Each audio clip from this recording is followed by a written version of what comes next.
লগাই দে বাবা কোন আছ লগা আকৌ এবাৰ মোদী চৰকাৰ লগা লগা লগা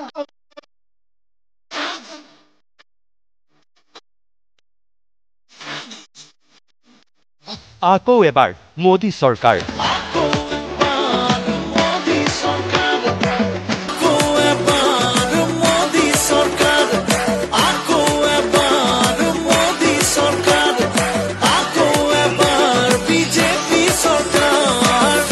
গীতে মাতে দ্বিতীয় পৰ্যায়ৰ নিৰ্বাচনী প্ৰচাৰ সামৰিলে মুখ্যমন্ত্ৰী ডক্টৰ হিমন্ত বিশ্ব শৰ্মাই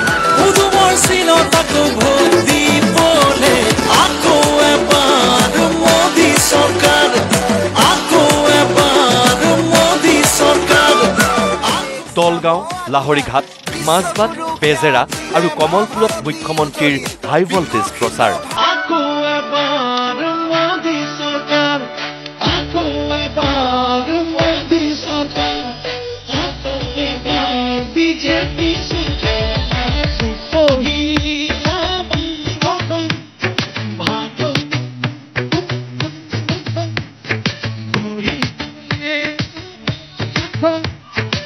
দিলীপ শইকীয়া আৰু সুৰেশ বৰাৰ হৈ নিৰ্বাচনী প্ৰচাৰ চলাই মুখ্যমন্ত্ৰীৰ ঘোষণা প্ৰথম পৰ্যায়ৰ দৰেই দ্বিতীয় পৰ্যায়তো বিজেপি মিত্ৰজোঁটে দখল কৰিব ৫খন আসন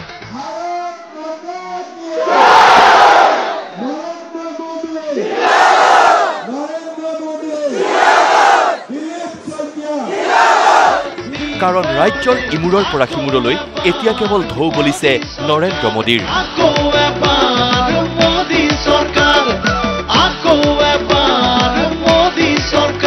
দ্বিতীয় পৰ্যায়ৰ ইলেকশ্যন আৰম্ভ হৈছিলে আমি ভাবিছিলোঁ যে আমি অসমত ৫খন আসনৰ ৩খন আসনত জিকিম কিন্তু এই নিৰ্বাচনত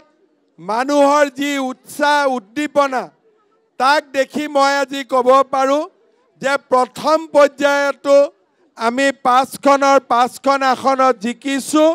আৰু এইবাৰো আমি ৫খন আসনতে আমি জিকিম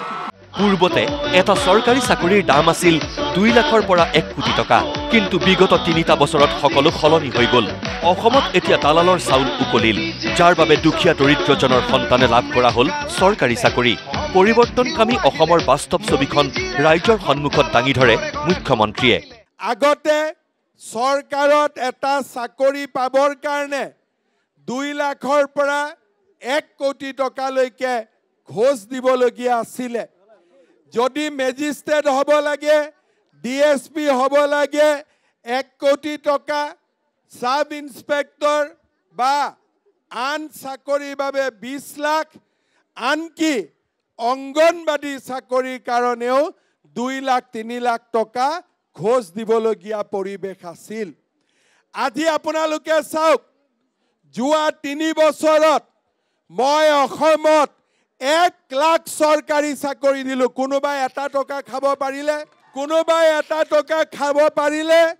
অসমত এতিয়া আন্তঃগাঁথনিৰ এক নতুন বিপ্লৱৰ সূচনা হ'ল যাৰ বাবে মহাবাহুৰ ওপৰত নিৰ্মাণ সম্পূৰ্ণ হ'ল ইখনৰ পিছত সিখন দলঙৰ ২০২৪ চনৰ ডিচেম্বৰত নিৰ্মাণ সম্পূৰ্ণ হ'ব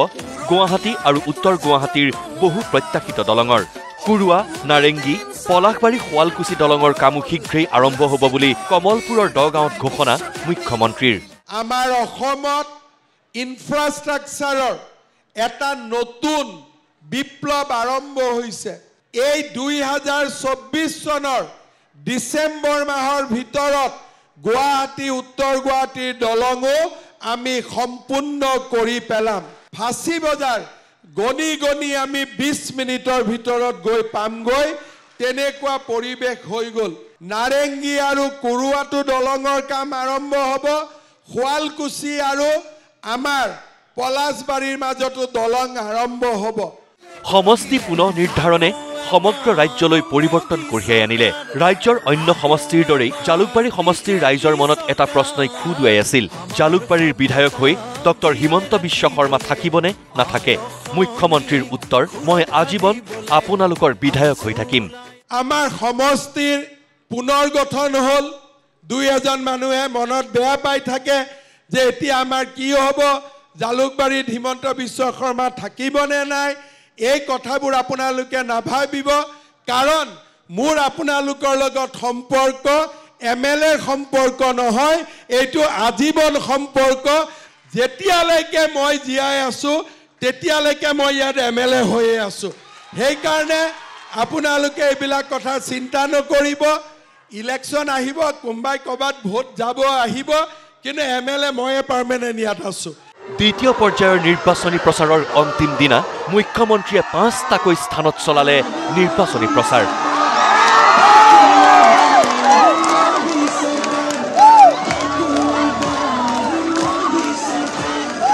সকলোতে এটাই ঢৌ, আকৌ এবাৰ মোদী চৰকাৰ।